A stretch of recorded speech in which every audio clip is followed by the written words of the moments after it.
Running up. Guzzi's back together, partially back together. Gearbox is rebuilt. Gearbox is rebuilt, bolted onto the block. Gearbox didn't go quite according to plan. Had to take the gear clusters out and replace one of the bearings, because not because it was damaged, but because the replacement case had a different sized recess, so I had to swap one bearing size for another. I'll say something about bearings in a minute for somebody who mightn't know much about them.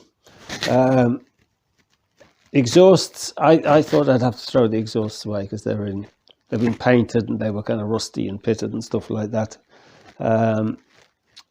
But I had a go at sort of cleaning them to see how bad they were. It turns out they're stainless. I thought they were chrome, but they're stainless. So once I knew that, I just rubbed them down with wet and dry and then polished them up. Kind of a day's work or something like that. And they're fine. They'll certainly do for me anyway. Now, bearings.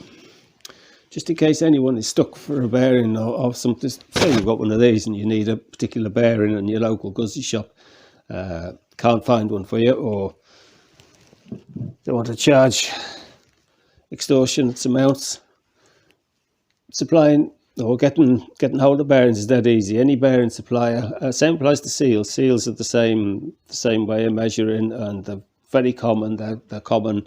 You know, a bearing isn't made specifically for this model. They'll go to their little charts, pick out a standard size, fairly standard size, and use that.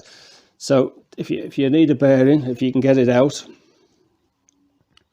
just measure the internal diameter first. That's your first number. External diameter, that's your second number. And the depth, that's your third number. So this one is 17, I don't know, yeah, 17, 40, 17 and a half, I think that is, which is unusual because they're nearly always whole sizes. But anyway, I had to remove this from the one of the gear clusters, one of the shafts, which wasn't easy, and replace it because the recess in this in the replacement box was different to the damaged box that I was taking off, or the damaged cover. So that's it. But remember that, as I say, if you're sure, and I mean, bearings don't cost much. I mean, I think the replacement one was about 12 or 15 euros, and the seals, I put in seals as I was there as well. They're about 3.50 each, something like that. That's about it. I think. I don't think I have to say anything else at the moment. As I say, there's other stuff coming up. I'm going to show you the little adjuster at the back, and then we'll have a look at the. Got another problem. We'll have a look at the rear drive box. Okay, bye bye. Now there we are, all back together, and that's what's left to be done on the gearbox. Is just once I've got, it's going to be easier to have the engine running and have it on the centre stand and tied down perhaps or something, and just have the back wheel turning and try going up through the gears, and a little adjustment, kind of it's that there, so loosen off the big one, and a kind of 90 degrees either way. 90 degrees either way, yeah, that's right, 90 degrees either way on that, I think. I'll have to think about that, but that's it. May as well show you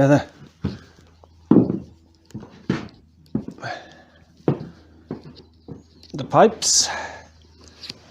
It's kind of more of a satin finish than anything else, but a shiny satin finish, but they're fine. That's perfectly good enough for me. Now here's the here's the drive box setup. So that's the drive shaft, engine end, drive box end, and that slots into that, and that onto that. Okay, now there should be a spring in there. Actually, I just haven't put it in. I'm not quite sure exactly what the spring does, but it's must just keep a bit of tension on it. And this is actually a two-part, so that is on there, and that is a tube, but it's got a circlip and a little plate in. Okay, so that's the setup there, and there is not supposed to be, I don't know whether you, let's see if I can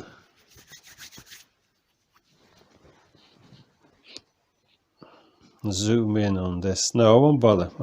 I'll try that separately. So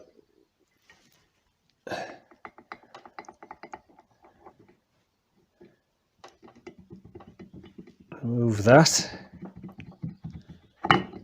Now ignore these bruises on me. I've got thin skin.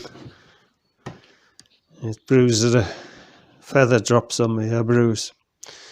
Now that's the vital part. This is the pinion, and there's a taper roller there, a taper roller there, a spacer, and some shims. So there shouldn't be any play, but you might be able to see it. I'll do another little bit anyway, whether you can. There's actually